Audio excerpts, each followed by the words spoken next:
Bueno, Shabbat Shalom. Shabbat Shalom. Nos encontramos aquí en la congregación Silot, Barranquilla, Colombia. Estamos aquí ya para despedir este Shabbat, donde nosotros hemos estado estudiando las Escrituras, compartiendo, participando de las cosas del reino, practicando todas las cosas que nuestro Dios dejó, para que con mucha alegría podamos nosotros permanecer con Él en todo momento. Un saludo a nuestro hermano Fabio Agudelo Vidal. Ya estamos en el aire, ya nos está confirmando, y estamos entonces en la parashá que está en el libro de Génesis, que se llama Vayeshev. Está en Génesis capítulo 37 desde el versículo 1. Como todos los Shabbat, leemos una porción de la Escritura, sacamos un comentario que nos edifique, que nos haga crecer, que nos mantenga despiertos, vigilantes, para esa venida gloriosa de nuestro Mesías no nos encuentre avergonzados, extraviados en otro camino diferente al que Él señaló en esta Escritura. Para eso nos dejó la Escritura y ha permanecido de generación en generación. Todas las personas, todos nuestros padres han ido muriendo y la Escritura permanece para siempre. Entonces esta es la única que porta la herencia que nuestro Dios quiere que nosotros realmente entendamos. Estamos entonces leyendo la historia de la familia de Jacob. Aquí nosotros como seres imperfectos a veces no nos damos cuenta, pero muchas veces en vez de edificar interrumpimos la línea o la obra de nuestro Señor, la que Él tiene trazada. Entonces eso también ha sido motivo de que el plan de Dios quizá, como decimos nosotros, demora, como dicen algunos, está demorando la venida del Señor, pero Él es paciente, porque por culpa de nosotros somos los que muchas veces interrumpimos. Acuérdense de Adán, que estuvo ahí en el paraíso, ahí pisando la tierra, y se le ocurrió desobedecer, pecar, dañar, trastornar el plan, y lo que pasó fue que la obra se alargó, porque él estaba a 3 pasos del árbol de la vida, del fruto de la vida eterna.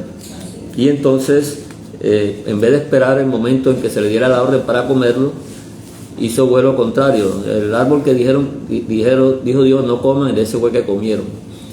Entonces por eso la obra se alargó y nos ha tocado entonces el camino más largo, que es caminar por el desierto para llegar a la tierra prometida.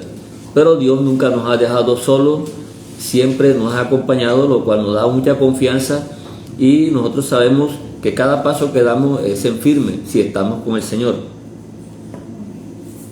Entonces, en base a eso, estamos aquí también viendo lo que sucedió en la familia de Jacob.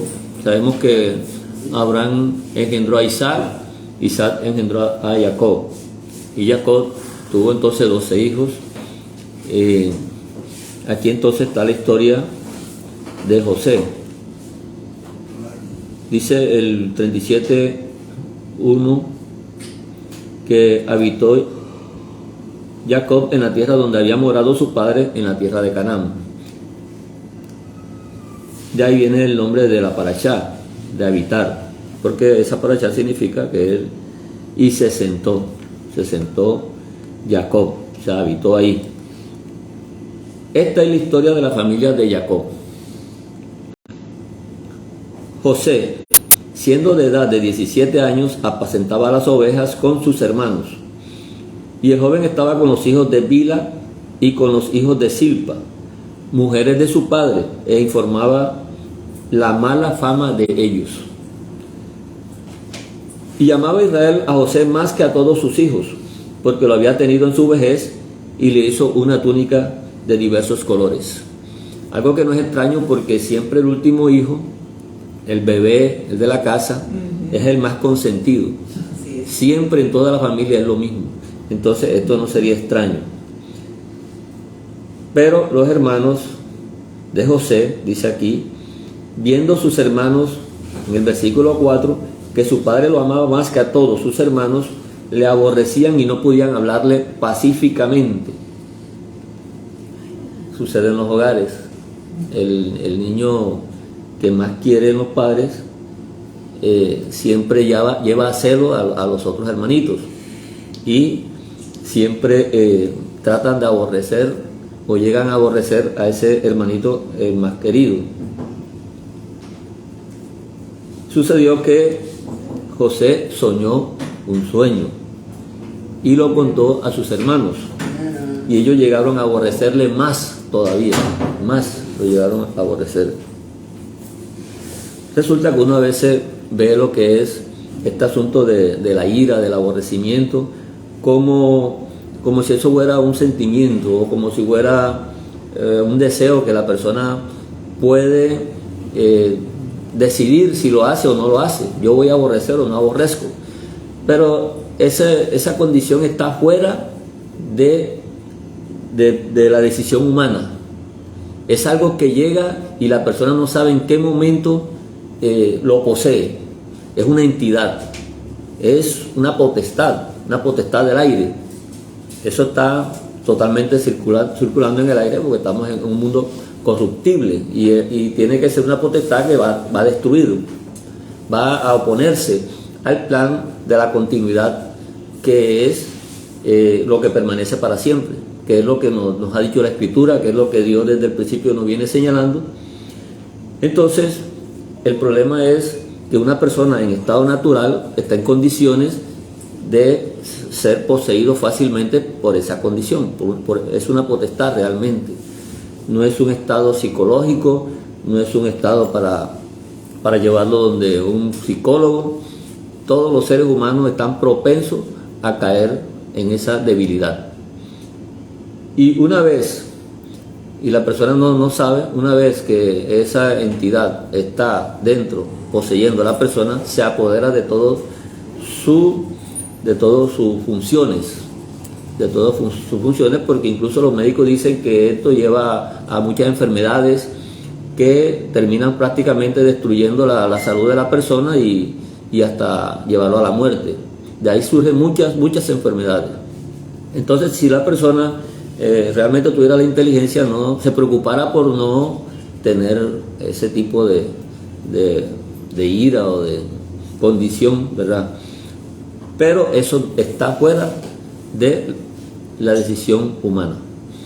Entonces nosotros como personas que hemos sido instruidos en la Torá, en la palabra, tenemos un entendimiento, un conocimiento de algo que otras personas no tienen, ¿verdad? O lo tienen bajo otro significado, tratando ellos de justificar muchas cosas que se hacen, pero nosotros no tendríamos excusa.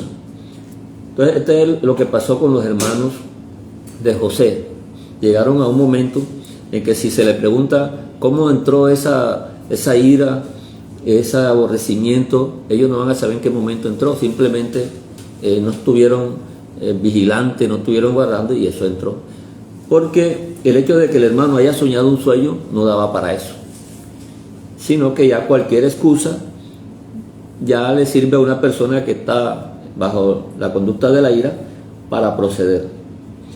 Entonces él le contó el sueño y lógicamente que ese sueño que él tuvo, todavía los hermanos lo aborrecieron más. Todos hemos leído la parashá, sabemos ya lo que soñó. Dice que tuvo otro sueño y lo volvió a contar y lo contó a su padre y a sus hermanos. Su padre lo regañó y le dijo: ¿qué sueño es este que soñaste? ¿Qué cosa sueñas tú? No vuelvas a hacer eso. ¿Acaso vendremos yo y tu madre y tus hermanos a postrarnos en tierra ante ti? Entonces sus hermanos le tenían envidia, mas su padre meditaba en esto.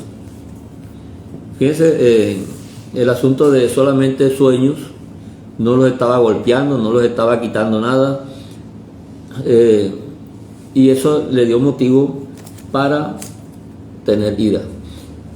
Entonces, tener ira, tener rabia por cualquier cosa, por cualquier cosa. Al Señor le hicieron una pregunta, dice que Moisés, ¿por qué le había permitido rechazar, darle carta de divorcio a su esposa? ¿Verdad? El Señor le dice que lo hacían por cualquier cosa. Por cualquier cosa surgía el aborrecimiento. No era por un entendimiento, por un examen de los hechos, sino que solamente era por buscar un pretexto para hacer las cosas y seguir en su pecado, para seguir alimentando el pecado y poder tener la excusa de que nadie lo juzgue. Luego los hermanos estaban pastoreando y Jacob envió a José a ver qué pasaba por allá, para ver si sus hermanos estaban bien. Y él llegó después de preguntar, porque ellos se habían movido, ¿verdad? En el versículo 18 dice que cuando ellos lo vieron de lejos, antes que llegara cerca de ellos, conspiraron contra él para matarle. Ya había aumentado el grado de odio. Ya eso fue tomando una forma más destructiva. Mira hasta dónde podían ellos llegar.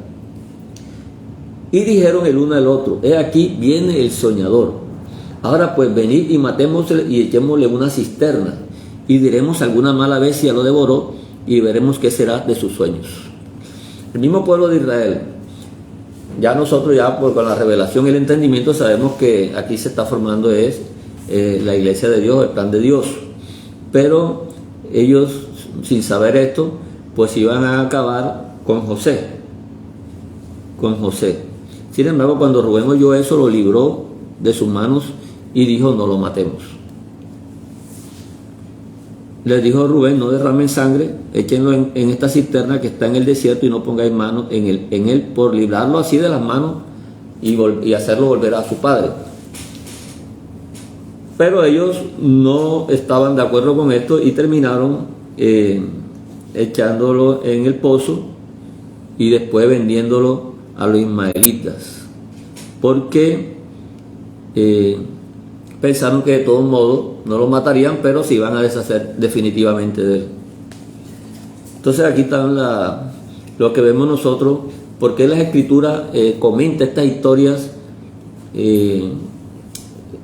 familiares, ¿verdad?, sobre algunos personajes que Dios escogió, porque pudo haber escogido a otra persona de este planeta, pero en este caso estos son los que están aquí en la escritura. Y es para ejemplo de nosotros, para que nosotros no cometamos el mismo error, sino que sepamos juzgar con justo juicio. Porque ya nosotros en la revelación conocemos que todas estas cosas suceden es por la falta del amor. El amor, pero el amor de Dios, no el amor que nosotros escuchamos por ahí por las calles, sino el amor de Dios. El amor de Dios, 1 Corintios 13:4, nos dice, vamos a recordarlo, aunque ya prácticamente casi todos sabemos esto. 1 Corintios 13:4. Dice aquí que el amor es sufrido, es benigno, el amor no tiene envidia, el amor no es jactancioso y no se envanece. No tiene envidia. Y lo que tenían estos hermanos de José era envidia. ¿Por qué tenían envidia? Porque les faltaba el amor, porque no tenían el amor. Entonces, ese lugar que el Señor cuando nos creó, dejó para el depósito del amor, ha sido ocupado por otras cosas que se están adquiriendo en el medio ambiente, sea por cualquier medio.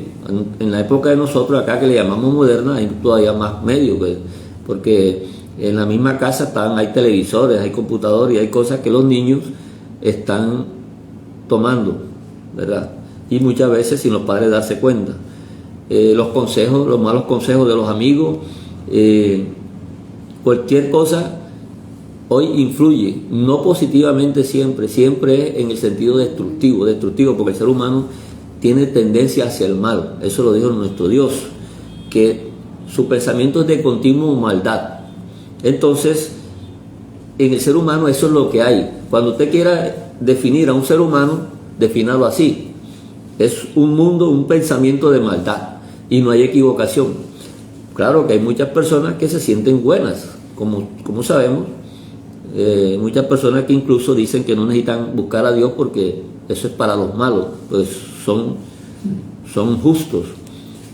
Pero el resultado que nosotros vemos es totalmente contrario. Eso es que salgamos ahí a la puerta, a la calle, y ya vemos ya que se va a prestar problemas. La persona, la enemistad, y es muy difícil que encuentres la armonía y la paz. El versículo 8 de Corintios que estamos leyendo dice que el amor nunca deja de ser. Nunca deja de ser. Cuando nosotros nos casamos con el amor, nosotros estamos agarrados de algo que siempre ha estado desde la eternidad. Antes de ser creado esta tierra, este mundo siempre ha estado. El amor es incorruptible, por lo tanto no tiene tendencia al mal. Entonces nosotros, si queremos encontrar algo que sea permanente, que sea para siempre, el amor es el antídoto contra la envidia, contra la ira y contra todo, ciertamente, contra todas las cosas que tienen que ver con la maldad en este mundo.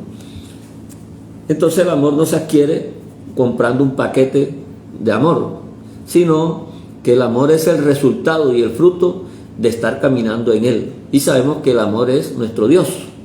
Dice, porque tanto amó Dios al mundo. Por eso, porque es que Él es el amor. Si Él no fuera el amor, Él no hubiera hecho nunca eso. Pagar una deuda bastante cara, imposible para pagar por cualquiera persona humana, un precio muy alto, pagarlo Él sin deberlo y sin tener ninguna necesidad de hacerlo, lo hizo, y ahí está el resultado que tenemos hoy en día nosotros, ¿verdad? Tenemos una esperanza. Algo parecido aquí, lo que conocemos que es el amor de madre. O sea, una madre da la vida por su hijo. El hijo prefiere que el hijo nazca aunque ella muera. Y todos sabemos eso. La madre da la vida por sus hijos, los defiende, así sean culpables. Entonces es algo parecido que aquí en la tierra nosotros conocemos y podemos hacer esa semejanza con las cosas del reino de los cielos. ¿Qué tal ahora nuestro Dios?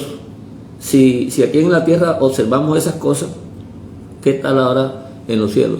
¿Quién le enseñó eso a nuestra madre? ¿Quién se lo enseñó? No se lo enseñó nadie. Es algo que es inherente. Cuando en la creación Dios hizo el mundo, la hizo para edificar.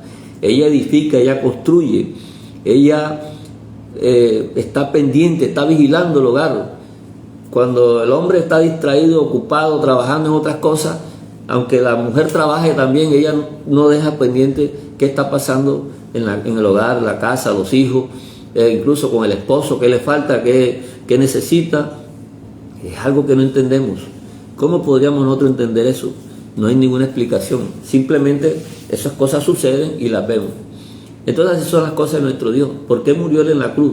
¿Por qué pagó un precio si Él no debía nada? ¿Por qué no hizo otra creación? Porque eso le quedaba fácil a Él. No, porque se sobrepuso el amor de Dios. Entonces, si estamos con el amor de Dios, podemos decir que estamos en un buen caminar, ¿verdad? Llenémonos de amor y verá que todas las cosas que nosotros nos oprimen, toda esa tendencia, esos deseos que no son sanos, irán desapareciendo. Y la idea es llegar a la estatura del Mesías. Eso es lo que dice la Escritura, hasta que lleguemos a su estatura. Entonces, lo contrario que algunos predican es al revés. Por lo menos en Filipenses 1:15 vemos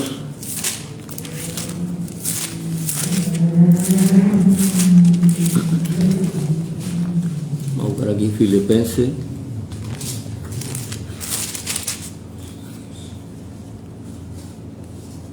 Fíjense, algunos a la verdad predican a Cristo por envidia. Estoy leyendo a la Reina Valera. Predican al Mesías por envidia y contienda, pero otros de buena voluntad.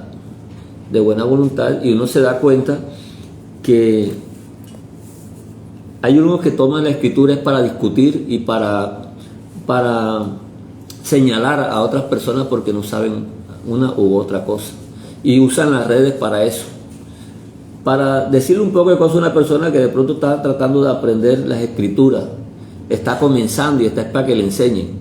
Entonces, por no estar de acuerdo o por no decir lo que dice la persona, eso crea la contienda con la persona, la juzgan a esa persona.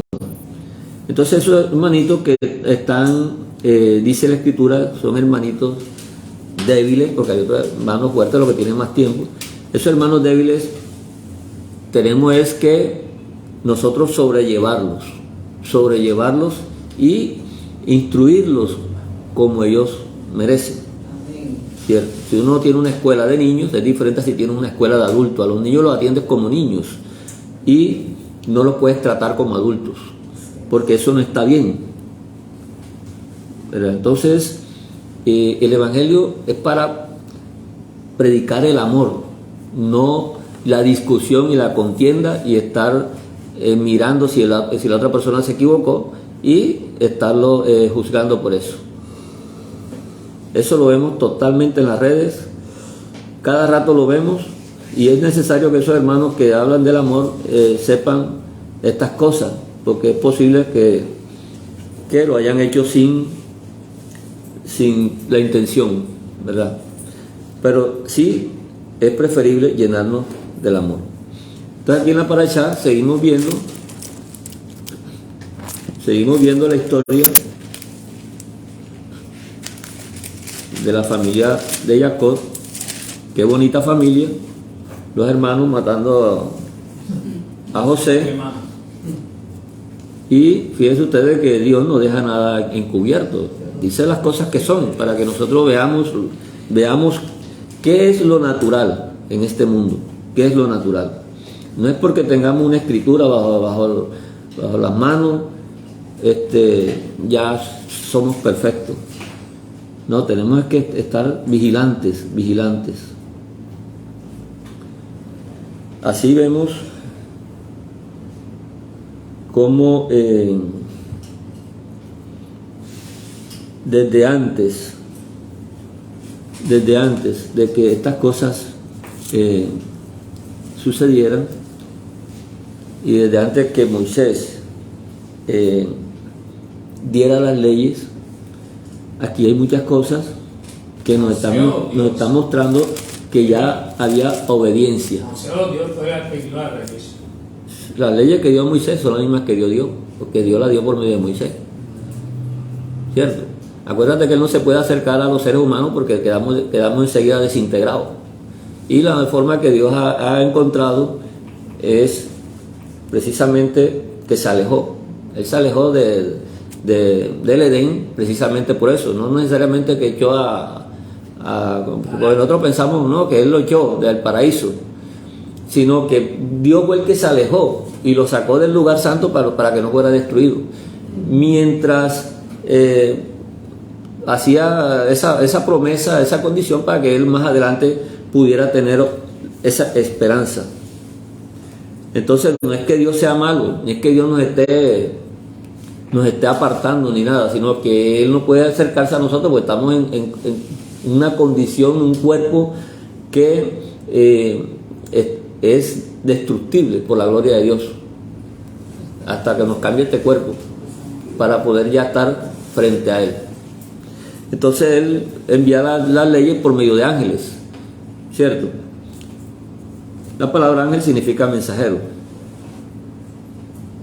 Por eso vemos el asunto de los mandamientos que aparecen aquí. Ya ellos estaban pensando en matar, Y aquí matar, ya sabemos nosotros más adelante por Moisés que no teníamos que hacerlo. Aquí todavía no están Moisés dando las leyes, y entonces nos encontramos con ciertos mandamientos: no matarás. Ellos iban a hacer algo que estaba totalmente incorrecto y prohibido por el diseño de la creación. No podemos hablar aquí de la ley de Moisés porque no está en este momento, pero el diseño de la creación muestra la vida, la continuidad. Entonces ya estaba eso vigente en este momento. Igual que el reposo. ¿Qué pasó a Caín con Abel? Que Abel mató a Caín. Exactamente. Él estaba violando. Caín mató a Abel. Él estaba violando ese mandamiento que más adelante Dios lo iba a dejar escrito, pero ya eso se sobreentendía. Entonces hay mucho el asunto del Shabbat, que el mismo Señor dice que nos acordemos de él. En Éxodo 28 está ese mandamiento.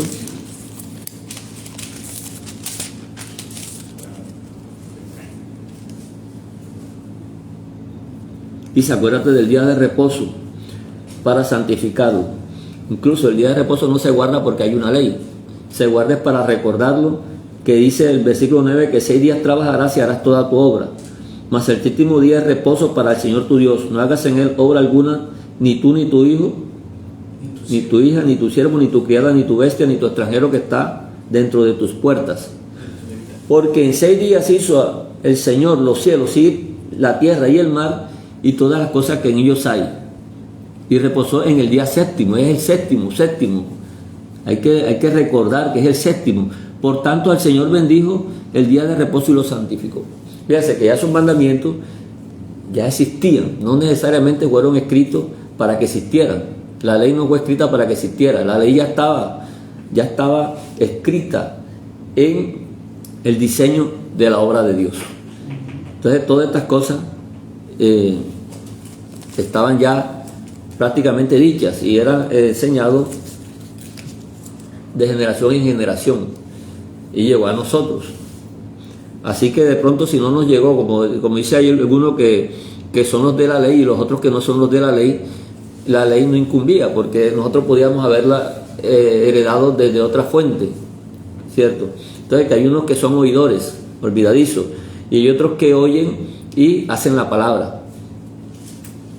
Entonces en Romanos explican de que hay unos que son de la ley, en el caso de los que fueron allá y tuvieron el Sinaí y descendieron de ellos, y otros que están cumpliendo la escritura y no son de la ley, ¿cierto? Entonces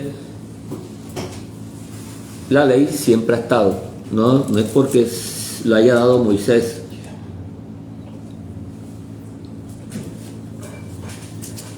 Y así muchos mandamientos más. Aquí vemos también algo muy especial con José, porque la escritura comienza a hablar de aquí en adelante de José, y ya esto forma un precedente en la revelación de Dios, porque nosotros vamos descubriendo según el estudio, y ya con la nueva escritura vamos descubriendo cómo encaja perfectamente todas estas personas, principalmente José, en lo que fue el diseño de la iglesia de Dios.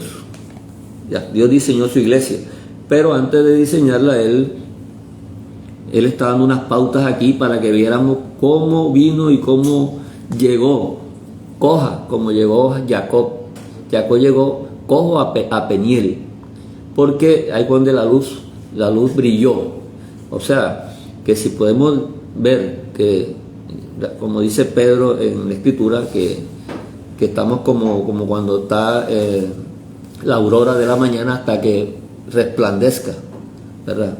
Podemos ver las dos cosas, la aurora, que es la luz tenue, que está prácticamente representando lo que es la primera venida del Mesías, digamos así, y ya la luz clara es la gloria de Dios, la segunda venida. Entonces ese Jacob llegó cojo, llegó patuleco a Peniel, ahí donde salió el sol. Entonces por algo él quedó así, y eso tiene una gran simbología también. Miramos entonces que todo comienza desde que la Escritura ha venido hablando de lo que es la primogenitura y sigue el mismo proceso durante todo el libro de Génesis, porque quiere Dios que tengamos esto bien claro. Pero resulta que José es uno de los últimos hijos, porque el primero fue Rubén. Entonces, ¿qué tanta implicación tiene ese derecho de la primogenitura? Cuando lo vemos en la Escritura, porque el derecho de la primogenitura es una herencia que recibe del Padre, por vía del Padre, y que lo convierte en el sucesor y jefe de la familia, de toda la familia. Además de eso, también hereda una doble porción de los bienes de su padre, del progenitor. Y también implica una bendición. Fíjense todas las cosas que van encerrando lo que es la bendición, lo que es la primogenitura, todas estas cosas. Entonces, en el que caía esto tenía una gran responsabilidad.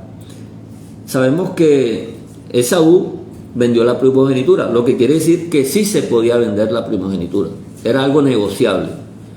Y así lo tomó la Escritura, y así lo dice también la Nueva Escritura, de que él despreció al vender su primogenitura.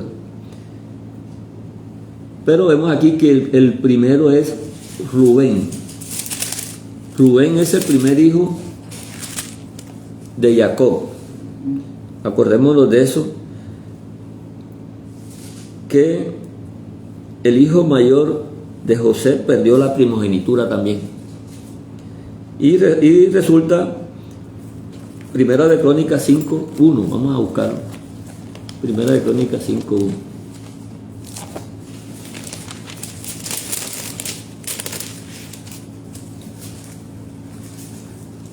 Aquí parece, los hijos de Rubén, primogénito de Israel, primogénito de Jacob, de Israel, porque él era el primogénito, mas como violó el lecho de su padre, sus derechos de primogenitura fueron dados a los hijos de José, hijos de Israel, y no fue contado por primogénito. ¿Cierto? Pero sucede que aún así Rubén se acostó con una de las mujeres del papá, y eso no está en la ley de Moisés todavía. Pero fíjense ustedes que ya eso estaba establecido totalmente, como si Moisés hubiera escrito la Escritura. Entonces la Escritura no es de Moisés, la Escritura ya estaba. Moisés lo que es el escritor, el que Dios le dijo que le escribiera. Entonces no podemos estar diciendo la ley mosaica despectivamente. Eso es algo despectivo. Esa es la ley de Dios, la ley que es la base de toda la creación de Dios. Toda la creación descansa de Dios, descansa sobre la ley. Al violar la ley, es como si le estuvieras quitando el soporte a algo para que se caiga, ¿cierto? Pero eso no es posible en un ser humano, porque el ser humano, lleno de ira, lleno de rabia y de todas estas cosas, fácilmente esto no existiríamos hoy en día. Si no hubiera dejado Dios un remanente, aquí no existiríamos ninguno de nosotros. Cuando Él destruyó a Sodoma y Gomorra, no fue porque Dios era malo. ¿Por qué Dios hizo eso hasta con los niños? No, el amor de Dios hizo que la tierra siguiera persistiendo, porque si Él no destruye a Sodoma y Gomorra, nosotros hoy en día no estuviéramos aquí. Entonces es el amor de Dios el que ha hecho que esto permanezca, porque la función de Dios es permanecer para siempre, y esa es su naturaleza. Entonces nosotros somos unos privilegiados de estar hoy en día aquí, y eso es lo que debemos agradecerle nosotros a Dios.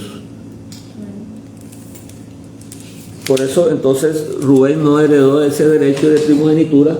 Lastimosamente no dice que la vendió ni nada, pero fíjense que hizo algo que es un pecado total.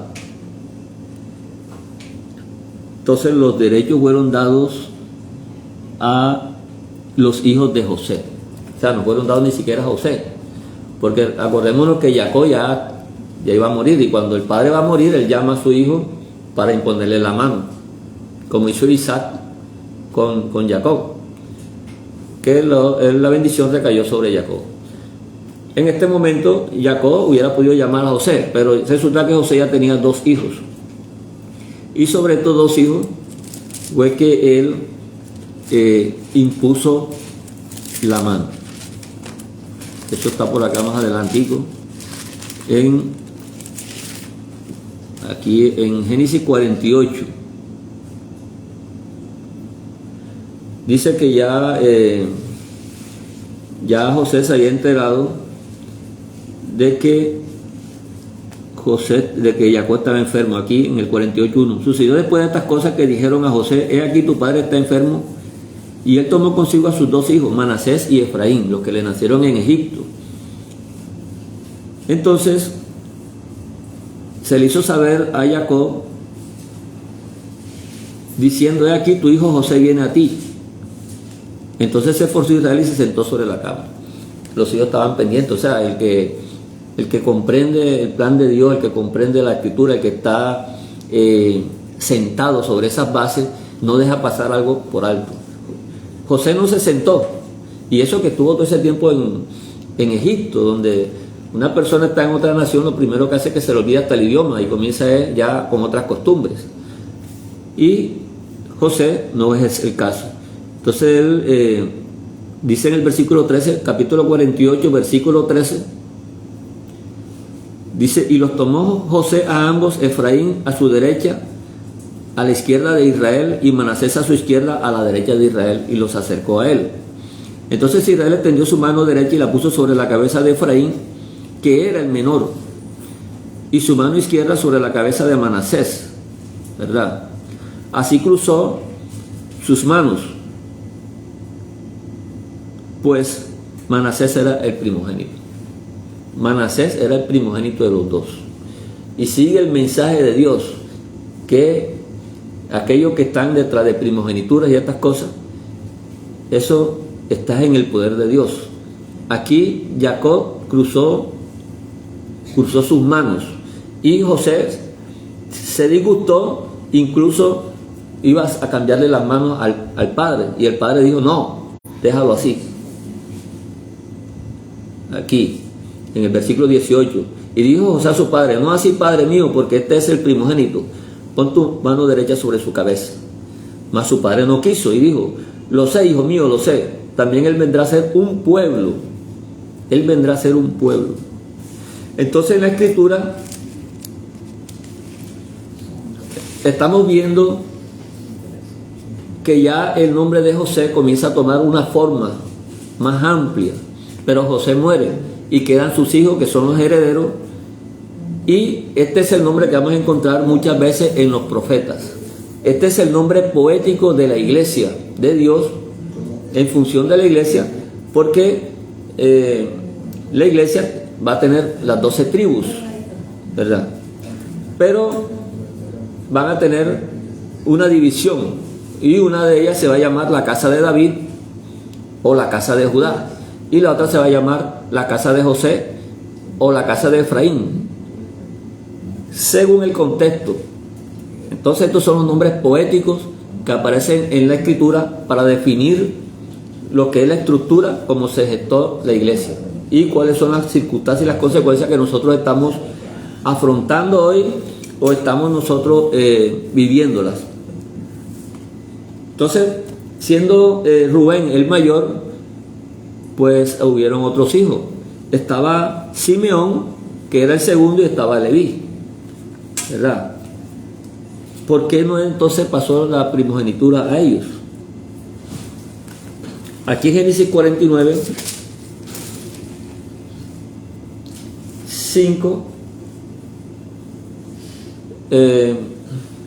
Jacob hace una bendición ya para todos los hijos y dice la explicación: Simeón y Leví son hermanos, armas de iniquidad sus armas. En su consejo no entre mi alma, ni mi espíritu se junte con su compañía, porque en su furor mataron hombres. Ahí está lo que es la ira, el furor. No pensaron, no razonaron, sino que mataron hombres y en su temeridad desarretaron toros. Maldito su furor que fue fiero y su ira que fue dura. Yo los apacentaré, los apartaré en Jacob y los esparciré en Israel. Los esparciré en Israel. Mire, ya está una profecía ahí que va tomando forma. En ese momento ellos no tenían la revelación, pero ya estaba aquí, ya está escrita. Entonces, ¿qué mataron ellos? Hombre, cuando violaron a la hermana Dina, ellos hicieron un pacto para poder permitir que ella se casara y incumplieron esa palabra. Terminaron matando a todas estas personas y no cumplieron el pacto. Eso a Jacob no le gustó. Si aquí uno le pregunta a alguna persona, ¿tú qué hubieras hecho? No, yo también lo hubiera matado. Sí, sé lo que está dentro del ser humano. Pero fíjate, ella estaba en una condición que se estaban dando y se podían someter, porque ya cuando hay trato, pactos, ya hay pros y hay contras, y buscan la forma de poder sobrellevar el acontecimiento. Así que ellos destruyeron totalmente a Siquén, lo destruyeron totalmente. Por eso no heredaron la primogenitura de Jacob. Entonces fíjense que ellos no eran la primogenitura, y también Judá tampoco la heredó. Ni ahorita tampoco. Pero ahí es donde entonces vemos todo lo que Dios viene formando aquí. Dice, buscar Génesis 34, aquí donde ellos destruyeron. Génesis 34, 25. Aquí donde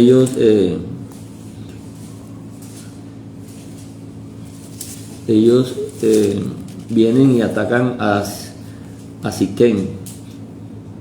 Dice aquí el 25. Pero sucedió que al tercer día, cuando sentían ellos el mayor dolor, dos de los hijos de Jacob, Simeón y Leví, hermanos de Dina, tomaron cada uno su espada y vinieron contra la ciudad que estaba desprevenida y mataron a todos los varones. Y a Hamor y a Siquén, su hijo, los mataron a filo de espada, y tomaron a Dina de casa de Siquén y se fueron.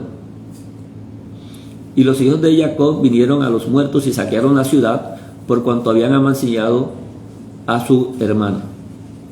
Entonces es un total desastre ahí. Quedó escrito ahí esa conducta, y fíjense que todo fue que no se aplicó el amor, la fórmula del amor, ¿cierto? Pero el amor de Dios. Bien, vamos a leer Primera de Crónicas 5:2. Hermano, discúlpame, esa parte no lo entiendo. Sí, hermano. ¿Cómo se hubiera aplicado el amor de Dios ahí? ¿Cómo hubiera sido lo bonito? Mire, cuando el hermano que es aquí, abogado, que sabe derecho y todo, él está para aplicar unas leyes, porque eso la Constitución se lo permite, ¿verdad? Y el asunto, el amor se aplica ahí en que las cosas sean correctas, porque hay una ley, las cosas tienen que ser correctas, tienen que terminar en lo mejor, en lo bien, en el bien, ya, no buscar el mal, sino buscar el bien, como nos dice el Señor. Aquí pongo dentro de ti el mal, o la bendición y la maldición, el bien y el mal. Escoge el bien. Entonces, si nosotros nos ponen como jueces ante una situación de esa, Siquén violó a Dina, ¿cierto? Pero luego que lo hizo, fue y habló con el padre y con los hermanos. Cuando uno lee la Torá más adelante, uno dice que si un hombre es sorprendido con una mujer, ¿verdad? Pero el hombre se oculta, ese hombre lo deben juzgar. Pero en este caso, ella no era casada y él posiblemente no era casado. O sea que ellos sí podían realmente, él podía hacerse responsable, ¿ya? Y eso podía terminar en una buena decisión. Pero totalmente uno lee la escritura y por muy poquito que uno le ponga ahí digamos, de examen, uno se da cuenta el mal que ellos hicieron. Porque ellos destruyeron toda la ciudad, todo el pueblo. No dejaron nada. Se llevaron a los pelados y a las mujeres se las llevaron esclavas. Entonces, habían unas condiciones a las que ellos se habían sometido. Entonces, si ya estaba un juicio por delante, ya eso es derecho. Ya hay un derecho. Yo vendo una casa, yo te la vendo en tanto, y después no voy a decir, no, me equivoqué porque te la vendí. Que ahora otro el precio. No, porque ya tú hiciste, usaste el derecho. Si te equivocaste es problema, pero ya firmaste. Entonces acá sucede lo mismo. No había ninguna conducta, no había ninguna excusa para que ellos terminaran así. Ahora, si él se hubiera escondido, si se hubiera huido, se hubiera burlado después, no, él cometió su falla y después quiso hacerle frente, ¿cierto? Entonces, desde todo punto de vista, uno lee la escritura y la misma escritura muestra que eso estuvo malo, porque eso es lo que está diciendo Jacob aquí. Sí, pero hay algunas cosas que ver. Por ejemplo, fue ley de Dios de que en la época de Josué y todo eso, de que quemaran todas las cosas de los otros pueblos paganos y todos solamente tomaran a las mujeres, creo que fue, ¿no? Sí, claro. Entonces, por mucho que un hombre quisiera restablecer y bueno, perdón y todo, iba a entrar ella en una cultura pagana. Oiga. O sea, pero espérate hermano, porque la idea no es contestar, no, sino que me escuches. Yo te entendía. Ya, espérate un momentico, hermano. Dale. Entonces, o sea, la idea es esta, de que primero ella no hay una voz de ella que ella dijera sí acepto o no acepto, no dice la Biblia algo así, no dice que ella aceptara, no dice. Entonces es una cuestión como que, ahora te vuelvo y te digo, pues si nosotros comenzamos a ver lo primero cuando ella va a pasar a otra cultura, ese no es tu Dios, ahora el Dios tuyo es este, una de las cosas, pero todo lo demás de las costumbres, todo iba a ser no se sabe. Pagano. No se sabe. Pagano. Yo dije en la parashá pasada, yo dije eso, que la circuncisión no era el motivo suficiente para que ellos fueran pueblo. Yo lo dije. Ya, porque ellos iban a someter a la circuncisión. Porque a Dina la tenían secuestrada, ella no volvió a la casa de sus padres, sino cuando los hermanos hicieron lo que hicieron fue que la rescataron. No hay pena de muerte, ellos podían haber pagado, si él no se hubiera quedado con ella, él tenía que haber pagado todo lo que ocasionó. No hay pena de muerte. Ya, entonces ellos hicieron un juicio indebido. Entonces, ¿por qué Dios mandó a todas esas naciones a destruirla? Porque ya había llegado al colmo de la maldad de las naciones. Cuando Dios destruyó a Sodoma y Gomorra es porque ya el tope había llegado. Y nosotros estamos ya casi llegando aquí, en este mundo, a lo mismo. Entonces, no es que Dios sea malo, sino que ya el tope de la maldad quiere decir que ya eso sobrepasa. O sea, que ya para que exista el mundo bajo esas condiciones es imposible. O sea, el mundo no puede existir. Bueno, pero Jacob es después de Sodoma y Gomorra. Jacob es después de Sodoma. Sí, pero fíjate que la ley es la misma.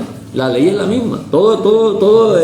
Por eso yo estoy diciendo, la ley está escrita antes de Moisés, ya toda la creación de Dios. Y fíjate que ellos la conocían. Ya sucedió cuando lo era aquí. Entonces, primera de Crónica. Hay un tope para la maldad. Sí, hay un tope. Sí, pero Dios también había dicho en otra parte de por ejemplo, cuando acá matarán a todos y los acabaran. Primera de Crónica. Y llega la maldad de un pueblo, un tope. A veces ni siquiera Israel que hacía también lo hacía hasta otra nación. Había que entender eso de que ella iba a entrar. Primera de Crónica, perdón hermanos, Primera de Crónica 5:2. Bien que Judá llegó a ser el mayor sobre sus hermanos y el príncipe de ellos, mas el derecho de la primogenitura fue de José. O sea, ahí entonces la transmitió a sus hijos, ¿verdad? Efraín y Manasés. Pero Efraín quedó siendo el primogénito. Entonces, ¿qué estamos hablando? Estamos hablando de los derechos. Derechos de transmisión del padre a los hijos, derechos de primogenitura. Pero fíjese, que no se puede confundir primogenitura de Dios con primogenitura humana. Aquí lo que estamos viendo es una experiencia humana en una familia. Entonces Dios está transmitiendo un mensaje, pero no podemos combinar eso. Y ahí queda claro de que el primogénito que debió ser Rubén no lo fue, simplemente. ¿Qué pasó? ¿Pasó algo? No lo fue. Y el mensaje es que no nos agarremos de que el primogénito viene del primogénito y el otro tiene que ser así, porque Dios siempre ha derribado esa teoría. Ya, Dios siempre ha derribado esa teoría. O sea, estamos hablando de lo mismo que se ha venido hablando, no es carne y sangre, no es porque el humano quiera, es porque Dios tiene sus decisiones tomadas de una manera diferente. Es el que decide cómo se van a acabar las cosas. Génesis 48, 22. Dice. Génesis 48, 22.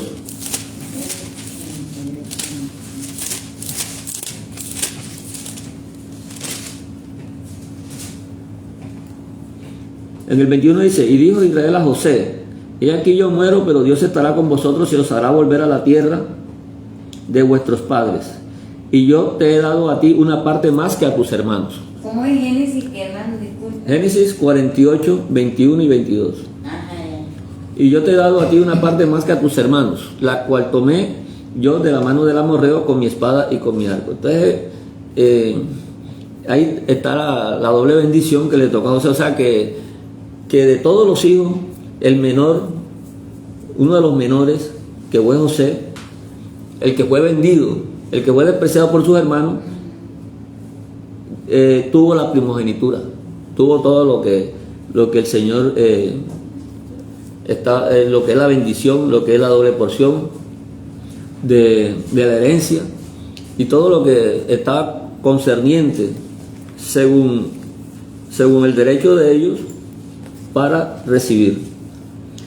Sigue entonces José tomando una gran importancia, ¿verdad? Y el asunto, cuando nosotros llegamos y hablamos en la Nueva Escritura, la revelación, entonces ya vemos a Yeshua como el heredero, pero entonces vemos una diferencia. Todo lo que el Señor escribe para que nosotros podamos comprender lo que Él nos iba a decir, ¿verdad? Y ahí es donde vemos nosotros que la herencia es cuando alguien muere. O sea, si Jacob iba a morir, él podía dar la herencia. Si no moría, no hubiera podido dar herencia. O sea, hubiera quedado con él con la bendición totalmente. Entonces vemos aquí a un heredero que es Yehoshua, ¿cierto? Él es el heredero, como dice la Escritura. Entonces, si él es el heredero y el padre no muere, porque él está hablando del padre de Abba no muere, del cual él recibe la herencia. Si Abba no muere, entonces, ¿quién es él que va a recibir una herencia? Sencillamente, alguien que no muere. Le va a recibir una herencia. Y la herencia viene de la eternidad, viene de lo que no muere, ¿cierto?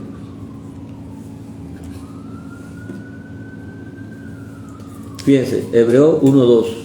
Cuando comienza Hebreo 1.2,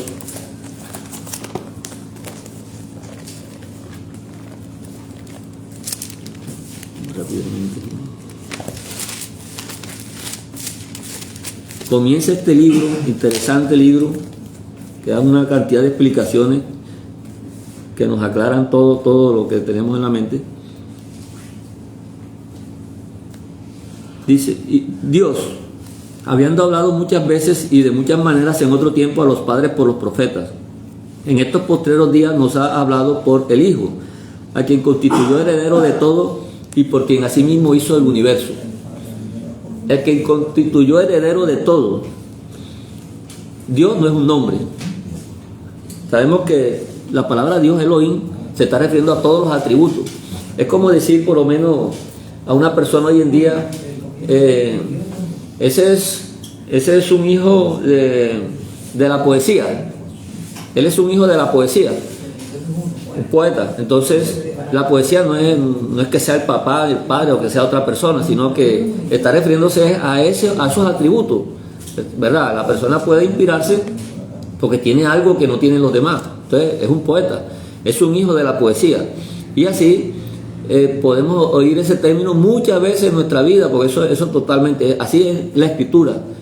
Estamos hablando del hijo de los atributos, porque los atributos son eternos. El hecho de que el Señor haya venido a esta tierra no implica que eso haya quedado allá solo. Allá están todos los atributos. Los atributos quiere decir que el amor entró aquí, pero allá seguía el amor, porque el amor es eterno. Allá está la fuente. Entonces nosotros que estamos acá como en una cuarentena por el pecado, estamos encerrados en un globo. Todo lo que entra aquí, o sea, entrar al reino de los cielos aquí es algo imposible, pero el poder de Dios es totalmente grande. Entrar en una burbuja donde está lo incorruptible es como cuando mezclas aceite con agua y logras que se unan. Eso es imposible, ¿verdad? Pero aquí entró Dios. Entonces, en esto incorruptible, esa entrada de Él es lo que se llama hijo. Él es el hijo de todos esos atributos del amor, o sea, el amor es eterno.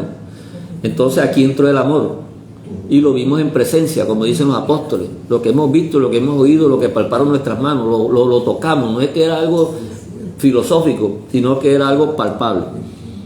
Entonces dice aquí que Él está constituido, dice aquí, a quien constituyó heredero de todo. Entonces tenemos que irnos para la constitución del universo. No tenemos que decir, no, que Él firmó aquí un papel para que Él fuera, porque estamos hablando de la constitución del universo. Él está constituido heredero desde el principio. Y por eso mismo hizo el universo. Entonces el universo es la herencia, pero esa herencia no podía ser recibida por moribundos, por personas que morían y dejaban de existir. Entonces estas personas tenían que coger a un hijo y ponerle en la mano y bendecirlo, porque no había forma de que se conservara la bendición, porque morían. Pero estamos hablando ahora del Mesías, que es constituido heredero. Bueno, pero ¿cuándo murió Abba? ¿Cuándo murió el amor? ¿Cuándo murió la justicia? ¿Cuándo murió todos estos atributos de Dios? La piedad, la misericordia. ¿Cuándo murieron? Él es heredero de todo esto. Él es el heredero. O sea, es el dueño. Y ahí nos damos cuenta entonces que Él hereda de alguien que no muere. Él hereda de la vida eterna directamente, porque Él mismo es la vida eterna. No puede ser otro. Entonces, Él hereda y Él no muere más. Entonces, ¿a quién va a bendecir Él? A otro hijo para que vuelva a llevar la bendición. Todo queda ahí condensado. Todo queda condensado como desde el principio. Entonces, esa herencia siempre ha perdurado, pero en las manos del Mesías. Nadie se la pudo quitar. Lo que nosotros estamos leyendo acá en estos libros es un mensaje para comprender y hacernos la pregunta, hasta llegar aquí donde llegamos, hacernos esa pregunta. No se vale, porque es que Él va a heredar a alguien que no muere, y Él también tiene que morir para que herede. Bueno, ahí es donde ya nos estrellamos y comenzamos a comprender las cosas del reino de Dios. Entonces, del mismo José, viene surgiendo lo que es las 10 tribus. Entonces, los nombres poéticos que encontramos en los profetas siempre van a ser la casa de José, la casa de Efraín. Y cuando nos vamos a Oseas, este profeta es mencionado en la Nueva Escritura y en base a la iglesia de Dios, Entonces todas las cosas tienen sentido cuando queremos saber de dónde vino la iglesia, de dónde surgió la iglesia, que es la pregunta que todos se han hecho, o nos hemos hecho. Entonces algunos dicen que surgió porque el Señor fue el que vino y fundó la iglesia. Él vino aquí a construir una iglesia. Y Él no vino a construir iglesia, Él vino a purificarla, la iglesia que ya había hecho y que viene desde todo esto que estamos leyendo nosotros. cómo el Señor muestra que el pueblo de Dios, el que Él está haciendo la promesa, como siempre ha rechazado todos sus mandamientos y todo lo que Él dice. Sí, entonces aquí comienza Oseas precisamente hablando de eso, de una mujer que tiene 2 hijos. Dice que esa mujer concibió ella otra vez y dio a luz una hija y le dijo: ponle por el nombre de Lo-ruhama, porque no me compadeceré más de la casa de Israel, sino que los quitaré del todo. Ya aquí estamos hablando de las 10 tribus, que es la casa de José, que también se llama la casa de Israel, para hacer la comparación o la diferencia con la casa de Judá, porque aquí abajo dice, estamos leyendo Oseas 1:7 ahora: mas de la casa de Judá tendré misericordia, y los salvaré por Hashem su Dios, y no los salvaré con arco, ni con espada, ni con batalla, ni con caballos, ni jinetes. Después de haber destatado Lo-ruhama, concibió y dio a luz un hijo, y dijo: Dios, ponle por nombre Lo-ammi, porque vosotros no sois mi pueblo, ni yo seré vuestro Dios. O sea, ustedes no van a ser mi iglesia, ni yo seré vuestro Dios.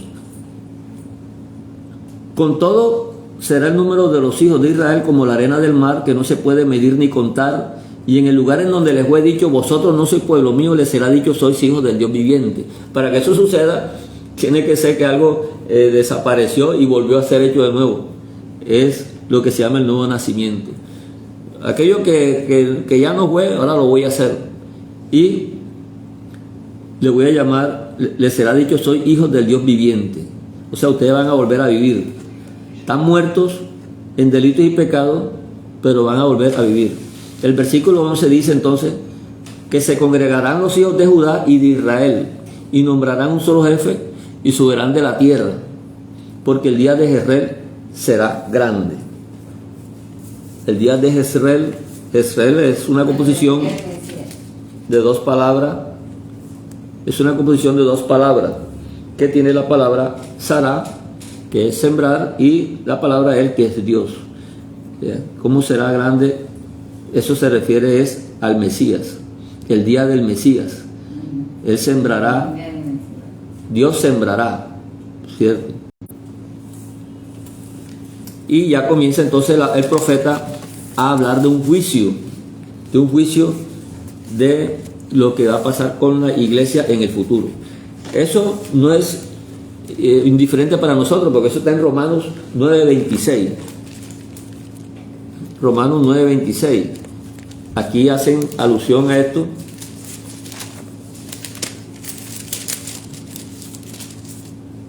Aquí lo recuerda el apóstol Pablo. En el 25 dice, como también en Oseas dice, y está hablando de la iglesia, y esos son los libros de lo que le llaman mal llamado Antiguo Testamento. Es la Torá, la Escritura, la que nos muestra a nosotros en dónde estamos. Como también en Oseas dice, llamaré pueblo mío al que no era mi pueblo, y a la no amada, amada. Y en el lugar donde se les dijo, vosotros no sois pueblo mío, allí serán llamados hijos del Dios viviente. Fíjense ustedes ya cómo va mostrando este asunto de lo que significa José en lo que representa la iglesia. Primera de Pedro 2:10.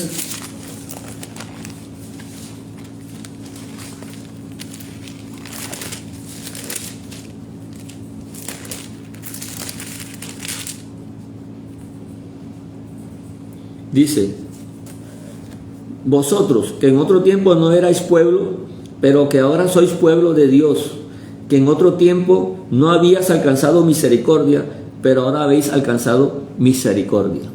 Los apóstoles tenían bien claro de quién estaba hablando Oseas, y Pedro nos está hablando a nosotros. En ese texto nos está hablando totalmente a nosotros. ¿Por qué fue desechado Efraín? Para que veamos aquí en Oseas 4:17, ya qué sucedió con Efraín. Dice que Efraín es dado a ídolos, déjalo. Puede leer todo el texto de Oseas para tener más clara la imagen, pero ¿qué es lo que tiene Efraín? Que Efraín es dado a los ídolos. O sea, que a Efraín le gusta estar negociando con las cosas del mundo, le gusta estar copiando fiestas ajenas, no le gustan las fiestas de la Torá, le gusta adorar cosas y hacerle figuras para después adorarle y decirle que eso le recuerda a un personaje de los santos y de las cosas de Dios. Pero Dios no hace ese tipo de negocio. Nosotros entonces estamos viendo que cuando aquí se refieren a Efraín, se está refiriendo a las 10 tribus, que es lo que representa José. José representa 10 tribus. Y Judá, la casa de Judá representa 2 tribus, ¿cierto? Que son Judá y Benjamín, que fueron los que quedaron, que no se apartaron del Señor. Porque hay una parte de la historia que está por acá en Crónica, y entonces nos muestra cómo fue que ellos se separaron. El castigo de Efraín está aquí mismo en Oseas 2:11. Este libro nos habla de todo aquí. El castigo de las 10 tribus, porque Judá sigue celebrando fiestas, Judá sigue celebrando su luna y su día de reposo, pero las 10 tribus se fueron para otro lado y decidieron no celebrar más nada de estas cosas, y hoy en día todavía subsiste en que no les nace ni siquiera hacerlo. El castigo es: haré cesar todo su gozo, su fiesta, su luna nueva y sus días de reposo y todas las festividades que están en la Escritura, que después Moisés la señaló. Entonces, Efraín no le gusta la Torá. Efraín no le gusta la fiesta de Dios. Cuando viene la fiesta de Dios la rechaza y dice que ya están obsoletas, que ahora no están en eso. Oseas 9:3 sigue el castigo: no quedarán en la tierra del Señor, sino que volverá Efraín a Egipto y a Asiria, donde comerán vianda inmunda. Allá donde se llevaron las 10 tribus, el rey de Asiria. Y el castigo: comían vianda inmunda. ¿Cuáles son las viandas inmundas? Las que son también las que la Escritura prohíbe. Entonces, hoy en día, esa condición todavía se ve, esa influencia, y por lo menos el hecho de comer cerdo, al creyente, al que no es creyente puede comer lo que quiera, pero si hablamos de creyente debemos entender esto, que eso de comer cerdo es comer vianda inmunda. Entonces, una persona que está en las cosas del Señor y come estas cosas está en este castigo todavía. Ni siquiera sabe que Dios ya lo libró de ese castigo. Pero aun con todo esto llega el momento en que Oseas 6:1 nos recuerda que estas 10 tribus llegará el momento en que dirán: venid y volvamos al Señor, porque Él arrebató y nos curará, hirió y nos vendará, nos dará vida después de 2 días, en el tercer día nos resucitará y viviremos para siempre. Entonces, miren ustedes, por cuestiones del tiempo podemos incluso irnos a la historia, pero le vamos a dar la cita que están en Primera de Reyes 12, desde el 25 en adelante, y Segunda de Reyes 17, desde el 33 en adelante. Lee estos textos y te vas a conectar con lo que estamos hablando aquí. ¿A qué se te parece la iglesia que se separó de Judá? Porque todos son la misma iglesia, y llegó a esta condición. Sin embargo, hay una promesa de Dios en Ezequiel 37:19. Leamos este texto aquí para... Y se va un solo palo. Una de esas. Sí, te sabes la escritura de memoria. Me estoy dando cuenta. Eso será cuando sea lo que trabaja. Sí, para que no suceda. Que tiene que reunir las tribus. O sea, futuro. ¿Sería 37 aquí? 10. 37:19. Vamos a leer el 19. Diles: así ha dicho Hashem el Señor: he aquí, yo tomo el palo de José, que está en la mano de Efraín, y a las tribus de Israel sus compañeros. Ese es el mismo nombre. Y los pondré con el palo de Judá, y los haré un solo palo, y serán uno en mi mano. Entonces, cuando leemos la nueva escritura, vemos que eso es lo que vino a hacer el Señor, ¿verdad? Vino a hacer de los dos un solo pueblo, una sola iglesia. Y ya no seremos dos, ¿verdad?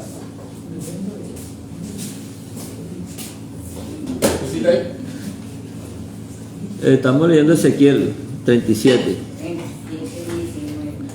Ahora el 20. Y los palos sobre los que escribas estarán en tu mano delante de sus ojos, y les dirás: así ha dicho el Señor: he aquí yo tomo a los hijos de Israel de entre las naciones a las cuales fueron, y los recogeré de todas partes y los traeré a su tierra. Eso es cuando dice el Señor que Él vino a buscar a las ovejas perdidas de la casa de Israel. Precisamente las ovejas perdidas está apuntando directamente a las 10 tribus, porque Judá estaba ahí, Judá estaba con la Torá, no estaban haciendo las cosas correctamente, lógicamente, con la imperfección que tenemos todos los seres humanos, pero estaba ahí, estaba con la Torá. Cuando llegó el Señor, estaba en la sinagoga con Él y hablaban, no sabían quién era el Señor, pero de todos modos ellos estaban ahí, pero las 10 tribus no estaban ahí, ya están desaparecidas. Y esas 10 tribus que están dispersas en todas las naciones, es donde nosotros nos hemos integrado ahora y estamos volviendo a la casa de nuestro Señor. Entonces, es bueno ir sabiendo estas cosas para cuando leamos la Escritura sepamos realmente de qué está tratando, y no inventar iglesias que salen de otra parte que no ha dicho el Señor. Que sepamos la revelación tal cual como debe ser, como el Señor quiere que sepamos, para que podamos seguir caminando rectamente en sus principios y en su bendición. Y entonces sepamos que esa herencia que el Señor tiene es realmente para nosotros. Primera de Pedro 1:4. Una herencia incorruptible, incontaminada e inmarcesible, reservada en los cielos para nosotros. Colosenses 1:15. Él es la imagen del Dios invisible, el primogénito de la creación. O sea, primogénito quiere decir principal, el reshit, lo principal de la creación. No es que es el primero que nació, que lo crearon de primero, como dicen algunos religiosos por ahí, y que ahí dice la Escritura que Él es el primero, ¿no? Porque el primogénito aquí no es primero, sino el principal de la creación. Así lo constituyó los atributos Elohim, y hasta el día de hoy sigue el mismo principio hasta su venida. Primogénito, el heredero. Él es el heredador, porque resulta que Él lo recibe sin morir. O sea, Él no va a tener un hijo, después que muera va a darle la herencia, ¿verdad? A no ser porque murió en la cruz 3 días, pero la muerte no lo pudo retener. Entonces Dios dejó la herencia, y esa herencia para nosotros. Pero fíjese que estando viviendo para siempre ya se rompe ese asunto de que tiene alguien que morir para dar la herencia, ¿cierto?